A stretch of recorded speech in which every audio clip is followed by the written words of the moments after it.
नमस्कार, मैं हूं अखिलेश पांडे और आप देख रहे हैं सी न्यूज भारत। वक्त हो चुका है न्यूज आवर का। अस्थमा जैसी बीमारी से मौत नहीं होनी चाहिए, लेकिन इसके बाद भी आंकड़े बताते हैं कि पूरी दुनिया में करीब 4,50,000 मौतें अस्थमा से हो जाती हैं। उसमें से 43% लोग भारत में इस समस्या से अपनी जान गंवाते हैं। यूपी में ये आंकड़ा 50,000 के करीब है। इन लोगों की जान बचाई जा सकती है, उसके लिए स्टेरॉयड इनहेलर का इस्तेमाल अस्थमा के रोगियों को करना होगा। ये कहना है चेस्ट रोग विशेषज्ञ डॉक्टर राजेंद्र प्रसाद का। उन्होंने ये बातें आज KGMU के pulmonary and critical care medicine विभाग के सेमिनार हॉल में टीबी एवं श्वास रोग पर आयोजित होने वाली वार्षिक कॉन्फ्रेंस के बारे में जानकारी देते हुए कही। इस अवसर पर doctor Rajiv Garg, doctor RS Kushwaha, doctor Hemant Kumar, doctor Sachin Kumar, doctor Mohammad Arif, doctor Mrityunjay, doctor Anurag, doctor Jitendra, doctor Ashish मौजूद रहे। King George medical university chest रोग विशेषज्ञ डॉक्टर राजेंद्र प्रसाद ने पत्रकार वार्ता के दौरान बताया कि टीबी के मुकाबले अस्थमा से ज्यादा लोग पीड़ित हैं। उन्होंने कहा कि अस्थमा से मौत नहीं होनी चाहिए, लेकिन अस्थमा से मौतें इसलिए हो रही हैं क्योंकि बहुत से लोग स्टेरॉयड इनहेलर का इस्तेमाल करने से डरते हैं। स्टेरॉयड का नाम सुनते ही लोग भयभीत हो जाते हैं। शोध बताते हैं कि जिन देशों में स्टेरॉयड इनहेलर का इस्तेमाल होता है वहां मौतें कम होती हैं। डॉक्टर राजेंद्र प्रसाद की माने तो अस्थमा में स्टेरॉयड इनहेलर प्रभावी है। टोबैको स्मोकिंग, जब हम टोबैको स्मोकिंग की बात करते हैं तो दिमाग में हमेशा सिगरेट की बात आती है, लेकिन हिंदुस्तान में सिगरेट से ज्यादा बीड़ी पी जाती है। और ये सारे रिसर्चेज भी हो चुके हैं कि बीड़ी जो है वो सिगरेट से कम नुकसानदायक नहीं है।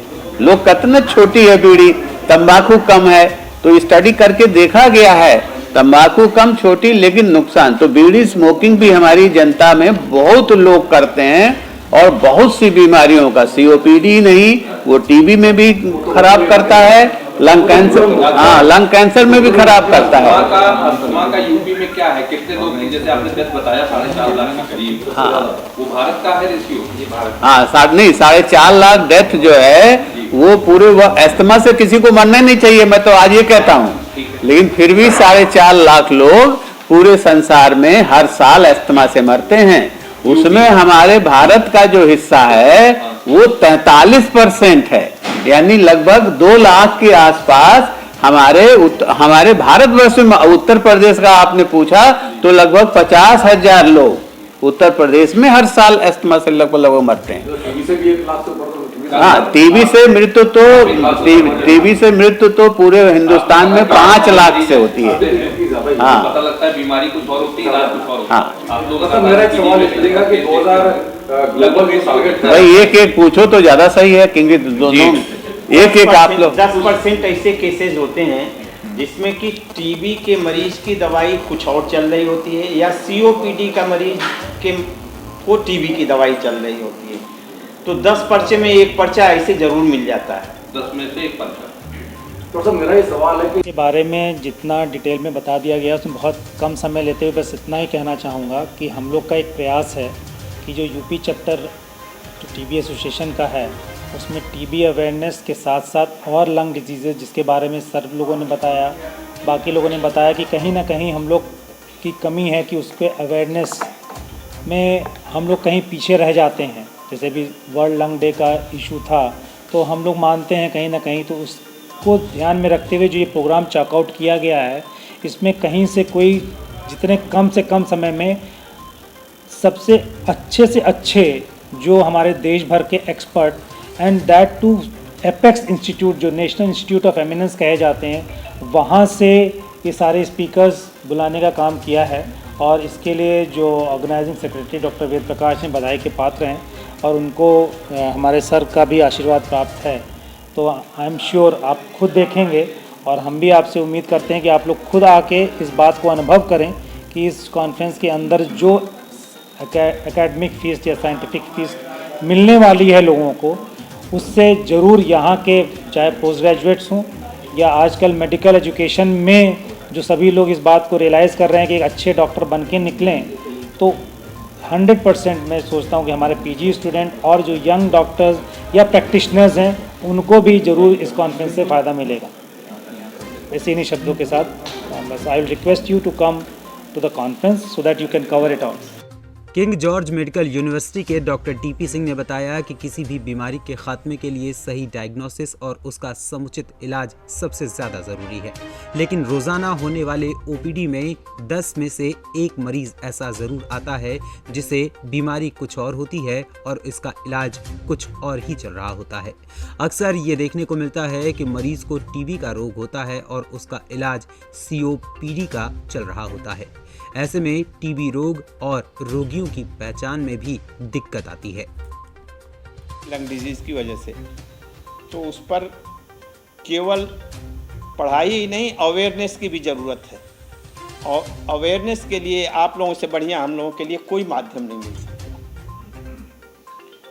हम लोग वैसे जाते हैं, जिलों में कैंप करते हैं, स्कूलों में जाते हैं, डॉक्टर साहब को लेके जाते हैं, हम बच्चों में अवेयरनेस किया जाए। वैसे ही चाहते हैं कि प्रिंट मीडिया और इलेक्ट्रॉनिक मीडिया से भी जैसे भी हो इसका प्रचार प्रसार हो, जिससे कि हमें अवेयरनेस हो। अगर मरीज़ ठीक नहीं हो पा रहा है तो वो दूसरी सलाह ले कि भाई कहीं हम इलाज जो चल रहा है वो सही चल रहा है या नहीं चल रहा है। मैं इन्हीं शब्दों के साथ आप सब लोगों का धन्यवाद देता हूँ। पहचान हो जाए, जितना जल्दी इलाज पे रखा जाए, तभी जो चेन ऑफ स्प्रेड, जो कड़ी जो बढ़ रही इन्फेक्शन वाली, वो तभी ब्रेक होगी, तभी इस रोग पे पूरी तरह काबू पाया जा सकेगा। माननीय प्रधानमंत्री जी और विभिन्न स्तरों से अभी 20-25 साल पहले की बात है, जब हम लोग पढ़ाते थे, पॉलिटिकल कमिटमेंट इस प्रोग्राम के लिए लगभग नहीं था।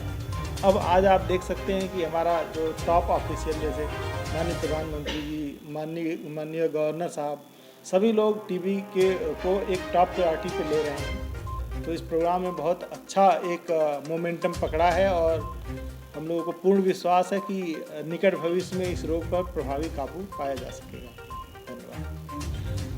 धन्यवाद। किंग जॉर्ज मेडिकल यूनिवर्सिटी के pulmonary and critical care medicine विभाग के विभागाध्यक्ष प्रोफेसर वेद प्रकाश ने बताया कि केजीएमयू के पल्मोनरी क्रिटिकल केयर मेडिसिन विभाग एवं एराज लखनऊ मेडिकल कॉलेज एवं हॉस्पिटल एराज यूनिवर्सिटी के संयुक्त तत्वावधान में टीबी एवं श्वास रोग की 16वीं वार्षिक कॉन्फ्रेंस यूपी टीबी सीकॉन 2022 का आयोजन 7 अक्टूबर को होगा। 3 दिवसीय इस कॉन्फ्रेंस के मुख्य अतिथि के तौर पर ब्रजेश पाठक उपस्थित रहेंगे। इस कॉन्फ्रेंस में देश के विभिन्न हिस्से से आए विशेषज्ञ टीबी तथा उसके इलाज पर चर्चा करेंगे। इस कॉन्फ्रेंस में एडवांस पल्मोनरी टेस्ट की अलग से कार्यशाला होगी, साथ ही नींद से संबंधित रोगों पर भी चर्चा होगी। उन्होंने बताया कि ये कॉन्फ्रेंस टीबी मुक्त भारत बनाने की अहम कड़ी साबित होगी। आनंदीबेन पटेल जी उत्तर प्रदेश में आई, प्रथम नागरिक बन करके, तो आपने देखा होगा कि उन्होंने किस तरह से बच्चों को जो टीबी से ग्रसित थे उनको गोद लेने का अभियान शुरू किया।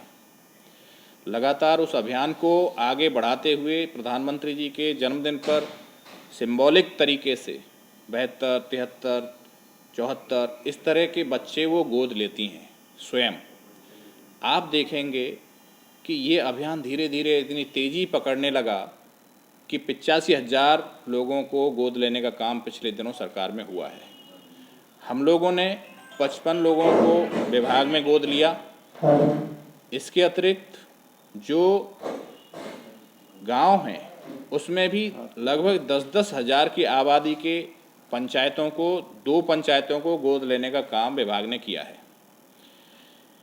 कई सारे काम और हैं जिनको लगातार, लेकिन सबसे बड़ी जो हम लोगों के कमिटमेंट है, प्रतिबद्धता है कि रोगी के उपचार की तो है ही, लेकिन किस तरह से हम लोग जो नए, चाहे दवाइयों में नए आविष्कार हुए हों, चाहे डायग्नोसिस में हुए हों, किस तरह से इस इलाज को मुहैया कराएं और साथ ही साथ जो हमारे पेरिफेरी में जो चिकित्सक हैं या स्वास्थ्य रक्षक जिनको हम लोग कह सकते हैं, वो जितने हैं उनको किस तरह से इस रिसोर्स को उपलब्ध कराएं, कैसे ये जन जन का अभियान बने, किस प्रकार से उनको ट्रेन करके, उनको पूरी तरह से प्रशिक्षित करके समाज के बीच में हम लोग स्थापित करें पेरिफेरी में, क्योंकि जो हम लोगों के लिए बड़ी चुनौती है वो गांव गरीब तक पहुंचने की है।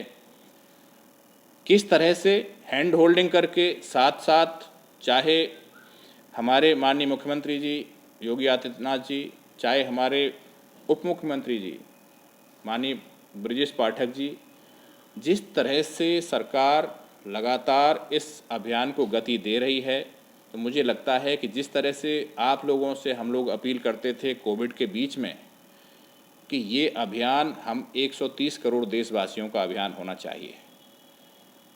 भारत देश कम संसाधनों का देश है। दुनिया जब हमारी तरफ देखती थी तो ऐसे देखती थी कि कोविड से पता नहीं करोड़ों करोड़ मौतें हिंदुस्तान में होंगी। इस तरह के आकलन हमारी भी एक्सपर्ट करते थे और विदेशों में बैठे लोग भी करते थे। लेकिन ये एक दूसरे के प्रति जो एक भाव है, किस तरह का भाव हम लोगों ने सामने रखा है। आपने देखा होगा कि जब विस्थापित मजदूरों ने चलना शुरू कर दिया दूर दराज से, हजारों। लखनऊ से सी न्यूज़ संवाददाता कवि तिवारी की रिपोर्ट। फिलहाल इस खबर में इतना ही। देश दुनिया की तमाम खबरों के लिए देखते रहें सी न्यूज़ भारत। हर खबर आपके साथ, आपके हाथ।